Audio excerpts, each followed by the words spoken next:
కోరికలు తీరాలంటే వాళ్ళు కల్పవృక్షం దగ్గరికి ఎడతారు. కల్పవృక్షానికి చెప్తారు, అది చిగురు వేసి పువ్వు పూసి కాయ కాసి పండయి ఇస్తుంది. దరిద్రేభ్యో భద్రాం శ్రియమనిశమహ్నాయ దదతౌ. ఈ లోకంలో ఉన్న వాళ్ళకి ఆ బెంగ లేదు. అమ్మా అనొక్కసారి పిలిచి నమస్కారం చేస్తే చాలు, వెంటనే నేనున్నాను రా బిడ్డా అని అమ్మవారు కాపాడుతుంది. మీకు నేను ఒక మాట చెప్తే మీరు ఆశ్చర్యపోతారు. ఈ శ్లోకం ఎంత శక్తివంతమో తెలుసా? మీరు తప్పించుకోలేనంత పెద్ద ఉపద్రవం వెంట తరిమేస్తుంటే వెనకాతల ఏం చెయ్యాలో తెలియనప్పుడు ఈ శ్లోకం జరిగితే చాలా రక్షిస్తుంది అమ్మవారు. అంత శక్తివంతం. చండీపరదేవత అనుగ్రహం అంటే అలా ఉంటుంది. అందుకే చండీ చరణవు అని చండీపరదేవతని స్తోత్రం చేశారు శంకరాచార్యులు వారి ఈ శ్లోకంలో. అటువంటి అమ్మవారి పాదాలు పట్టుకుంటే సంస్కారవంతం చేస్తుంది మనస్సు. ఇక్కడ మీరు నన్ను ఒక ప్రశ్న అడగచ్చు, ఏమండి ఒకవేళ అసలు కోర్కెల మీద వ్యామోహం పోక, అసలు వ్యామోహం అనేటటువంటిది పోతే కదండి ధర్మబద్ధం చేసుకుందామన్న కోరిక. ఆయన అలా చెప్తాడు కానండి, ఏడాదికి ఒకసారి వచ్చి ఇవన్నీ అనుభవించడంలో ఎంత సంతోషంగా ఉంటుంది. ఏమిటి ధర్మచట్రం అని పట్టు కూర్చుంటే ఎక్కడ తీరుతాయండి? రోజు చేసే పుణ్యం చేస్తున్నాం కదా, ఇవి నడుస్తాయి అని అంటావేమో. అందుకే అలా నన్ను నేను నిగ్రహించుకోలేకపోతే, ఒకవేళ ధార్మికమైన జీవనం నేను చెయ్యలేకపోతే ఎవరితో చెప్పుకోవాలో తెలుసా విషయం? అమ్మవారితోటే చెప్పుకోవాలి. అమ్మవారితో నేను అన్నప్పుడు దాని అర్థం ఏమిటంటే అమ్మవారు అయ్యవారు అని కాదు, పరమేశ్వరుడితో చెప్పుకోవాలి అని. దానికి శరణాగతి అని పేరు. శరణాగతి అన్న మాటకు అర్థం ఏమిటో తెలుసా? మీ బలహీనతని భగవంతుడి దగ్గర చెప్పడం. అందుకే మీరు ఎప్పుడైనా శరణాగతి చదవండి. రుక్మిణీదేవి శరణాగతి, తన బలహీనత చెప్తుంది. గజేంద్ర మోక్షణం శరణాగతి, తన బలహీనత చెప్తాడు.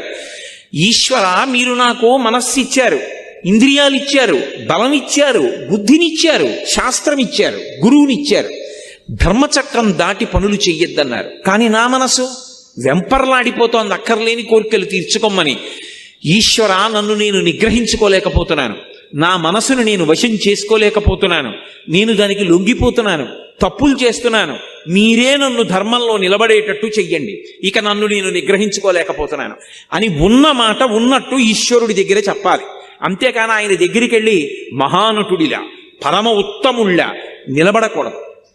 తప్పు చేస్తే ఈశ్వరా నిన్న తప్పు జరిగింది, ఈ తప్పు చేశాను, వేరొకసారి నా జీవితంలో ఇటువంటి తప్పు జరగకుండా, నేను ఉద్రేకం పొందకుండా నన్ను కాపాడండి అని నువ్వు చెప్పుకోవాలి. దానికి శరణాగతి అని పేరు. దుర్జటి కాళహస్తీశ్వర శతకంలో శరణాగతి చేశాడు. రోషీరోయదు కామినీ జనుల తారుణ్యోరు సౌఖ్యంబులన్ బాసీబాయద పుత్రమిత్రధన సంపద్భ్రాంతి వంచాలతల్ కోశీకోయదు నామనంబకట నీకున్ ప్రీతిగా సత్క్రియల్ చేసీ చేయదు దీని తుళ్ళన చవే శ్రీకాళహస్తీశ్వర అని అడిగాడు. ఏమి సుఖం లేదు అనిపిస్తుంది, మళ్ళీ అదే సుఖం అడుగుతుంది. ఏం పిల్లలు లేదు అనిపిస్తుంది, మళ్ళీ పిల్లల వెంటబడుతుంది.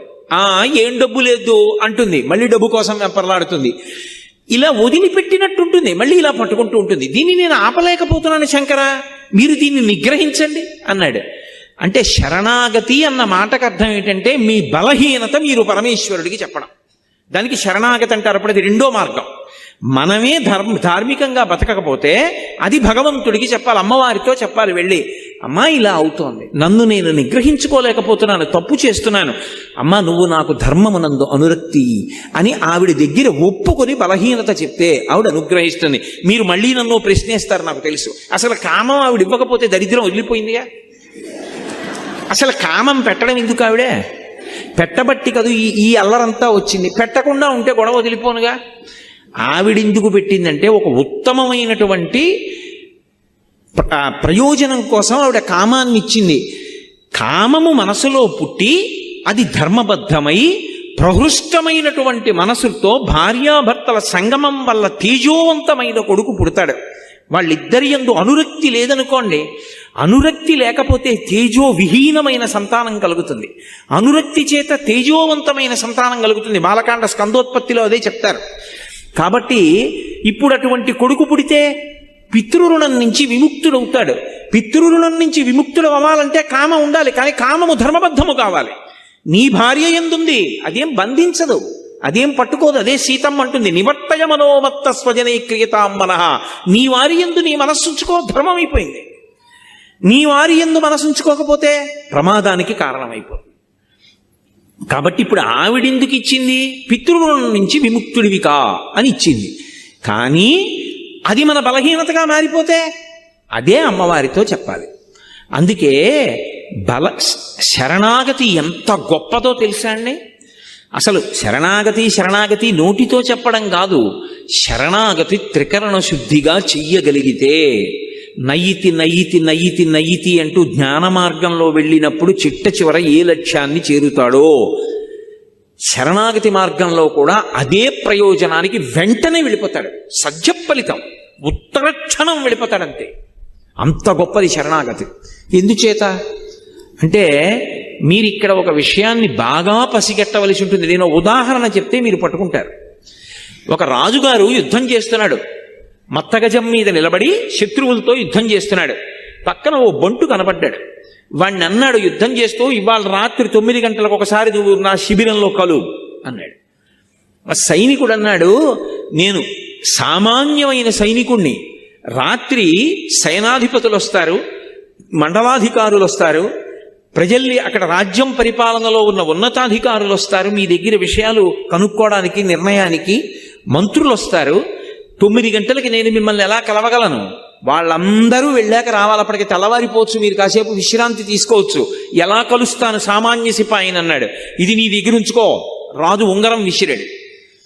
వాడు చూశాడు ఇలా ఉంగరం వంక, అది రాజముద్ర, తన రాజు ఉంగరం కాదు, శత్రురాజు ఉంగరం. అది అడిగిపోయాడు. అయ్య బాబో, ఇదేవిడు శత్రురాజు ఉంగరం ఇచ్చారు నాకు అని. మాట్లాడకు. అది పట్టుకుని 9:15 ఎవరిని అడక్కు నా దగ్గరికి వస్తానని అలా దూరంగా తిరుగుతుండు, చాలు 9 అయ్యేటప్పటికి నిన్ను నా దగ్గరికి తీసుకొచ్చేస్తాను.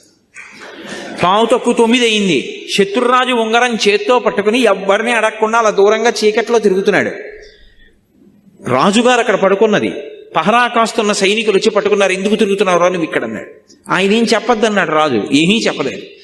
ఎందుకు తిరుగుతున్నాడు వీడిక్కడ, వీడికి అవసరం లేదే రాజుగారి శిబిరం దగ్గర.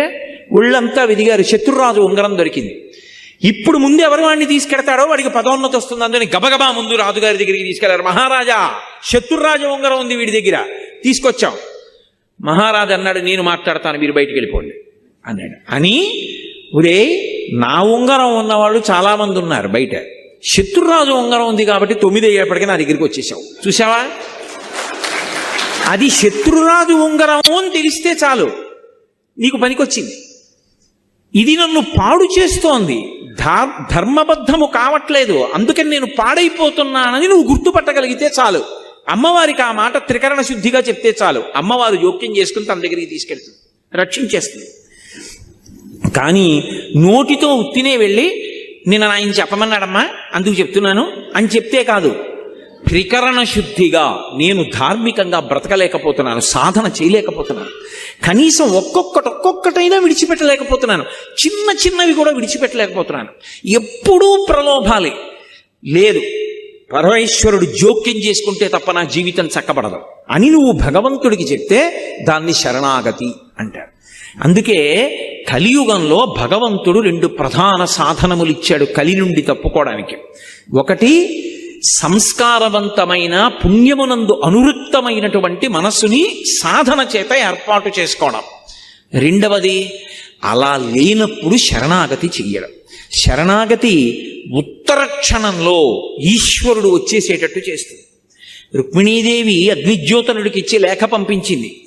లేఖ పంపించి, ఘనుల ఆత్మీయతమో నివృత్తి కొరకై గౌరీశు మర్యాద యవ్వని పాదంబుజతో యమందుములుగన్ వంచింతురో అట్టి నీ అనుకంపన్ విలసింపని ని వ్రతచర్యన్ 100 జన్మంబులన్ నిన్నే చింతించుచు ప్రాణములు విడచదన్ నిక్కంబు ప్రాణేశ్వర శ్రీయుతమూర్తి ఓ పురుష సింహము పాలి సొమ్ము గోమాయువు కోరు చందమున ఈ దురాత్ముడు చైత్యుడు నీ పదాంబుజ ధ్యాయనైన నన్ను వడిదా కొనిపోయదనంచునున్నవాడు ఎరుగడు అద్భుతమైన భవత్ప్రతాపమున్ అని ఆ తల్లి నువ్వు వెంటనే వచ్చి నన్ను రక్షించాలంది. చదివాడంతే లేఖ, శరణాగతి, ఇదిగో వస్తున్నానన్నాడు. వెనక్కెళ్ళి అన్నయ్యకి కూడా చెప్పలేదు. రథం ఎక్కేశాడు. వచ్చెద విదర్భ భూమికి చొచ్చెద భీష్మకు నిపురము సొరచిరలీలం తెచ్చెద బాలన్ వేల్మిడి వచ్చెద అడ్డంబురిపులు వచ్చిన బోరన్ అన్నాడు. గబగబా బయలుదేరి వచ్చేశాడంతే. శరణాగతి ఉత్తర క్షణం ప్రయోజనాన్ని ఇచ్చేస్తుంది. ఒకటి సాధనన్నా చెయ్యాలి. అంటే సాధన ఎందు ఒడుదుడుకులుంటాయి. మనసు వెంటనే మాట వినదు. అది వింటలేదని దానితో ఘర్షణ పడకుండా మెల్లమెల్లగా ఒక్కొక్కటైనా దుర్గుణములు విడిచిపెట్టే ప్రయత్నం చెయ్యాలి. అసలు నేను ఏమీ చేయలేకపోతున్నాను అనుకుంటే ఆ విషయం భగవంతుడికి చెప్పాలి. అది శరణాగతి. ఇప్పుడు సంసాధన అన్న మాటకు అర్థం ఏమిటంటే మనసుని సంస్కారవంతం చేసుకోవడం. మీకు నేను ఇందాక చెప్పా పునర్జన్మ దాని మీదే ఆధారపడుతుంది అని. అదే ఓ రామాయణం గురించో భాగవతం గురించో భారతం గురించో మహాత్ములైనటువంటి గురువుల గురించో ఆలోచిస్తూ వెళ్ళిపోయాడు అనుకోండి, ఉత్తర జన్మలో మళ్ళీ గొప్ప విద్వాంసుడై పుడతాడు. తండ్రి దగ్గర చక్కగా అభ్యాసం చేసి అనుష్ఠానం చేసి పరమేశ్వరుడు యందు చేరుతాడు. మంచి జన్మ రావాలంటే మనసు సంస్కారవంతము కావాలి. సంస్కారము మనసుకి కలగాలంటే 5 ఇంద్రియముల గుండా లోపలికి మీరేం తీసుకుంటున్నారన్న దాన్ని బట్టి మనసు సంస్కారం పొందుతుంది. నేను చాలా గంభీరమైన విషయాన్ని ప్రస్తావిస్తున్నాను, మీరు చాలా జాగ్రత్తగా పట్టుకోవాల్సి ఉంటుంది దీన్ని. నేను ఒక మొక్క వేశాను అనుకోండి, ఆ మొక్క బ్రతకాలి అంటే అబ్బా దొరక్క దొరికిందండి మొక్క, నాకు దాని మీద ఎంత ప్రేమో అని తీసుకొచ్చి మా పడగదిలో పెట్టాను అనుకోండి, దానికి వెలుతురు ఎక్కడి నుంచి వస్తుంది? 2 రోజు చచ్చిపోతుంది. అది దాని మీద నాకు ప్రేమ ఉండి అది వర్ధిల్లాలంటే దానికి నీళ్లు పొయ్యాలి, సూర్యరశ్మి తగలాలి, మేకలు తినేయకూడదు, చీడ పట్టకూడదు, పురుగులు పట్టకూడదు, కాపాడుకోవాలా వద్దా? అప్పుడైనా అది పెద్ద చెట్టు అవుతుంది. అలాగే అసలు మనస్సు సంస్కారవంతము కావాలనుకోండి, మనస్సులోకి మనసుని ప్రభావితం చేసేవి ఏవి వెడుతున్నాయి అన్నది ప్రధానం. ఇది సాధన. నీకిచ్చిన జ్ఞానేంద్రియములు 5 గుండా లోపలికి వెడుతుంటాయి విషయములు, అవి ప్రభావితం చేస్తాయి మనసుని. నేను కంటితో ఏది చూస్తున్నానో మనసు దాన్ని పట్టుకుంటుంది. అందుకే ధ్యానంలో దీపం వంక చూడండి అంటారు. దేన్ని పట్టుకోవడమైనా కష్టమేమో కానీ దీపం వంక అలా చూశాననుకోండి, ఒక్క క్షణం దీపశిఖ ఇలా వెలుగుతూ ఉంటుంది. కళ్ళు మూసుకున్నాను అనుకోండి, కళ్ళ ముందు కదులుతూ దీపశిఖ కనపడుతుంది. నేను ఏది చూస్తున్నానో అది నా మనసుని ప్రభావితం చేస్తుంది. నేను మీకు ఒక ఉదాహరణ చెప్తాను. నేను అలా నడిచి వెళ్ళిపోతున్నాను, ఒక వ్యక్తి తీవ్రమైన వేగంతో కారులో వెళ్ళిపోతున్నాడు. ఓ కుక్క పిల్ల పరిగెట్టింది. ఆ కుక్క పిల్ల అలా పరిగెత్తింది, నేను వెనక్కున్నాను. కుక్క పిల్ల కారు కింద పడిపోయిందేమో, ఒక్క క్షణంలో నేను నిత్తుటి ముద్ద చూస్తానేమో. ఇప్పుడు నా మనసు స్వస్థతగా ప్రశాంతంగా ఉంటుందా? ఏదో ఒకటి కనపడే వరకు ఉద్విగ్నతకి లోనైపోతుంది. అబ్బా ఏమవుతుందో, అంత వేగంగా వెళ్ళిపోయాడు అని. అలా వెళ్ళిపోయిన తర్వాత కుక్క పిల్ల అలా భయంతో ఉండిపోయి కారు చక్రాలు అలా వెళ్ళిపోయి అది బతికిపోయి కుయ్యి కుయ్యి కుయ్యి కుయ్యి అందనుకోండి, అమ్మా బతికిందిరా బాబు, ఇది చచ్చిపోవడం చూస్తే నిజంగా ఇవాళ నా మనసు వికలమైపోయి ఉండేది అనుకుని ఈ దిక్కుమాలిన కుక్కపిల్ల ఇలాగే తిరుగుతుందో ఏమిటో అని గబుక్కుని పట్టుకుని తీసుకెళ్ళి మళ్ళీ ఎక్కడో పెట్టేసి మీరు వెళ్ళిపోరా? అయినా మీ మనసు మీద అది ఒక 10 నిమిషాలు ప్రభావం చూపిస్తుంది. అది ఏమైనా అయిపోయి ఉండుంటే అని. ఒక విషయాన్ని మీరు చూస్తే మీ మనసు తీవ్రంగా కదిలింది, నిరంతరం మనసుని పాడు చేసేవే చూస్తుంటే మనసు సాత్వికంగా ఎందుకు ఉంటుంది? ఉంటుందా? ఉండమంటే సంస్కారం ఏర్పడమంటే ఏర్పడుతుందా? ఒక్కనాటికి రాదు. అలాగే చెవులు. అందుకే వేదం ఇప్పుడు ఏం చెప్తుండంటే ఈ 5 జ్ఞానేంద్రియములు భగవత్పరములగుగాక అని అడుగుతుంది. చెవి వెంట అస్తమానం వినకూడనివే. అన్ని విన్న తర్వాత మనసు దేని గురించి ఆలోచిస్తుంది? అవే ఆలోచిస్తుంది. వాసన ఏది రెచ్చగొడుతుందో, ఏది రజోగుణాన్ని కల్పిస్తుందో అవే వాసన చూస్తున్నాడు. మనస్సు తీవ్రంగా కదలకుండా ఎలా నిలబడుతుంది? తినకూడనివి తింటున్నాడు. మనసు వ్యగ్రతతో ఉండకుండా ఎలా ఉంటుంది? ముట్టుకోకూడనివి ముట్టుకుంటున్నాడు. మనసు వ్యగ్రత పొందకుండా ఎలా ఉంటుంది?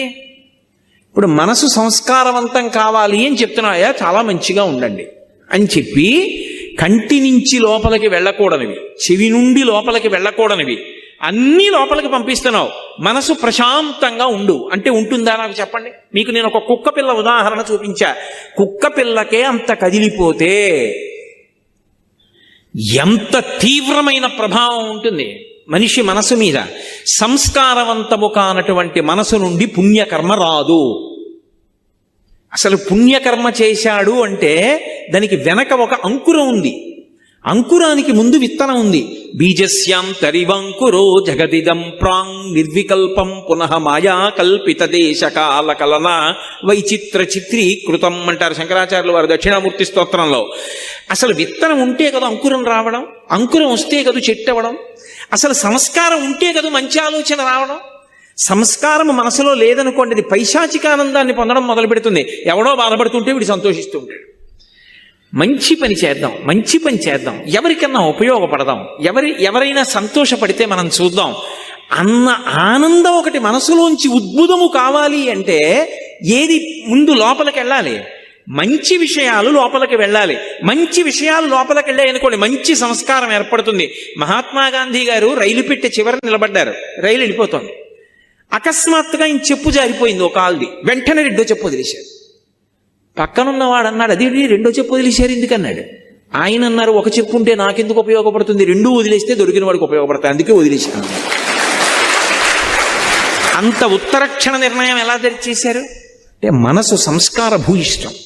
అందుకే చిట్ట చివర తుపాకీ పెట్టి గుండు కాలిస్తే హే రామ్ హే రామ్ హే రామ్ అన్నారంటే ఎలా వస్తుంది ఆ మాట? ఇన్ని కోట్ల మంది వెళ్ళిపోతున్నారు. భీష్మాచార్యుల వారికి స్వచ్ఛంద మరణం ఉంది కాబట్టి విష్ణు సహస్రం చెప్పారు. దశరథ మహారాజు గారికి రాముడి మీద పుత్రవ్యామోహం ఉంది కాబట్టి రామా అన్నాడు. సామాన్యుడు గాంధీ గారు హే రామ్ అంటూ వెళ్ళిపోయారంటే ఎంత సంస్కారవంతమైన పుణ్యపురుషుడయ్యి ఉండాలి. అటువంటి వారు మనకి జాతిపిత కావడం మనం ఎంత గర్వించదగ్గ విషయం. కాబట్టి సంస్కారం అన్నది మనసుని పట్టుకోవాలి అంటే నువ్వు ఏమిచ్చి పెంచుతున్నావు, దీన్ని ఎలా పెంచుతున్నావో మనసుని కూడా లోపల ఏమిచ్చి సంస్కారవంతం చేస్తున్నావు. మీ ఇంటికి వస్తే రామాయణం 6 కాండలు కనపడతాయా? భాగవతం 12 స్కంధాలు ఉంటాయా? భారతం 18 పర్వాలు ఉంటాయా? నువ్వు చదవకపోతే నువ్వు పువ్వు వేసి నమస్కారం పెడతావా? ఇలా చుట్టూ కళ్ళు తిప్పితే భగవన్మూర్తులు కనపడతాయా? మీ ఇంట్లో మాట్లాడుకునే మాటలు భగవత్ సంబంధమైనవి పెద్దవాళ్ల గురించి ఉంటాయా? నువ్వు ఎప్పుడైనా మంచి విషయాలు చదువుతూ ఉంటావా? అవి చదువుతుంటే సంస్కారవంతమైన మనసు ఏర్పడుతుంది. నేను కూడా పుణ్యకర్మ చెయ్యాలి. పుణ్యకర్మ అంటే ఒకరికి సేవ చెయ్యాలన్న సంతోషం. నిన్ననే చాతుర్మాస్యం పూర్తి చేసి చెన్నై వచ్చినటువంటి కామకోటి పీఠాధిపతులు శంకర విజయేంద్ర సరస్వతి స్వామి వారు సేవ 2 అక్షరాలు చిన్నది కావచ్చు, చేయడానికి పెద్ద మనస్సు ఉండాలన్నారు. ఎందుకని? మీరు చూడండి, లోకంలో నేను వీరికి సేవ చేశానంటాడు. నిజంగా చెయ్యాలని కాదు. ఎందుకో తెలుసా? లోపల ఒక అహంకారం ఒకటి తృప్తి పొందుతూ ఉంటుంది. అది ఉండకూడదు, అది దాటగలగాలి. ఎందుకని? ఆయనకి లేదు, నాకుంది, నేను ఇస్తున్నాను ఆయనకి అన్నాను అనుకోండి, ఇప్పుడు అందులో ఒక చిన్న గర్వం ఒకటి ఉంటుంది. వాడికి లేదు, నాకుంది, నేను ఇస్తున్నాను. ఇవ్వడం వరకు మంచిదే, కానీ నిన్ను నువ్వు గెలుచుకోవడం చిన్న ప్రతిబంధకం వచ్చింది. కాదు, నాకిచ్చిన వాడు ఉన్నాడు, వాడు నాకిచ్చాడు, ఓ లేనివాణ్ణి చూపించాడు, నువ్వు తీసుకెళ్ళి అక్కడికి అని ఇప్పించాడు, నాకు పుణ్యం ఇచ్చాడు, నా జీవుణ్ణి కాపాడాడు, వాడికో నమస్కారం. ఇప్పుడు ఆ లేనివాడిగా వచ్చినవాడు ఈశ్వరుడు, నిజంగా వాడు లేనివాడు కాడు. ఈశ్వరుడు అలా వచ్చి నా దగ్గర పుచ్చుకున్నాడు, పుచ్చుకోవడానికి నాకు ఇచ్చాడు. ఇప్పుడు నేను ఈశ్వరుడి చేతి ఉపకరణాన్ని. అందుకే ఈ దేశంలో దానం చేశారనుకోండి, దానం పుచ్చుకున్నవాడు నమస్కారం చేయడు. లోకంలో ఏంటి, ఒకడికి అవసరం ఉంది, ఒకటి దగ్గర అవసరం తీర్చగలిగిన శక్తి ఉంది, ఒకడికి బట్టలు లేవు, ఒకటి దగ్గర బోల్డని పంచెల చాపలు ఉన్నాయి, ఓ పంచెల చాప పట్టుకెళ్ళి ఇచ్చాడు. ఇప్పుడు పుచ్చుకున్నవాడు ఇచ్చినవాడికి నమస్కారం చేయాలా, ఇచ్చినవాడు పుచ్చుకున్నవాడికి నమస్కారం చేయాలా? పుచ్చుకున్నవాడు ఇచ్చినవాడికి చేయడు, ఇచ్చినవాడు పుచ్చుకున్నవాడికి వాళ్ళకి దండం పెడతాడు. ఎందుకని? భాగవతంలో వామనమూర్తి ఘట్టంలో చెప్తారు, విప్రాయ ప్రకటిత వరాయ భవతే విష్ణుస్వరూపాయతే తత్ప్రామాణ్య విధే త్రిపాదస్య ధరణిం దాస్యామి యంచున్ క్రియాక్షిప్రుండై ధనుజేశ్వరుండు వడుగుం చేసాచి పూజించి బ్రహ్మ ప్రీతం అని ధారబోసే భువనం ఆశ్చర్యము పొందగా. బ్రహ్మప్రీతం అని పరమేశ్వరుడు సంతోషించుగాక. ఆయన రూపంలో వచ్చినవాడు ఈశ్వరుడు. ఇవ్వగలిగినటువంటి ప్రజ్ఞనిచ్చింది ఆయనే. లేకపోతే నేనెక్కడి నుంచి ఇస్తాను? ఇవ్వగలిగానంటే ఆయన అనుగ్రహం. కోటేశ్వరరావు గారు ఉపన్యాసం చెప్పారని పైకి కనపడుతుంది. ఒక విషయం మీద మాట్లాడడానికి కావలసినటువంటి సమాచారం అంతా మెదడులో ఉన్నదాన్ని ఒక క్రమంలో బయటికి వచ్చేటట్టుగా చేసి ఆ మాట్లాడేటప్పుడు తీసినటువంటి ఊపిరిని వాక్కుగా మారుస్తున్నప్పుడు డొక్క నిప్పెట్టి టక్కని పట్టుకుందనుకోండి, ఏం మాట్లాడతాను? అలా పట్టుకోకుండా 2 గంటల పాటు విషయాన్ని ఒక క్రమంలో వాక్యాలుగా మార్చగలిగినటువంటి ప్రజ్ఞనిచ్చి మాట్లాడిస్తున్న వాడొకడు లోపల ఉన్నాడు. వాడు మాట్లాడుతున్నాడు. ఈ మైక ఉపన్యాసం మాట్లాడుతున్నది, నేను మాట్లాడింది ఇది మాట్లాడుతోంది. ఇది నా ముందు ఎలా ఉంటుందో వాడి ముందు నేను అలా ఉన్నాను. అది పోతన గారు. అందుకే పలికిది భాగవతమట, పలికించు విభుండు రామభద్రుండట, నే పలికిన భవహరమగునట, పలికెద వేరొండుగాధ పలుకగనేలా. నేనా పలుకుతున్నది, రామచంద్రమూర్తి నా చేత పలికిస్తున్నారన్నారు మహానుభావుడు. ఇది సనాతన ధర్మంలో సేవ. మీరందుకే ఎప్పుడైనా ఒక విషయం గమనించండి, సేవ అన్నది మొదట ఎవరి దగ్గర ప్రారంభం అవుతుందంటే భగవంతుడి దగ్గరే ప్రారంభం అవుతుంది. ఆయన చెయ్యనిది మనం చేసేది ఉండదు. సేవ ఎక్కడ మొదలు? భగవంతుడి దగ్గరే మొదలు. మీరు భాగవతం చదవండి. భాగవతంలో కృష్ణలీలలు అని ఉంటాయి. కృష్ణలీలలన్నీ ఏమిటి?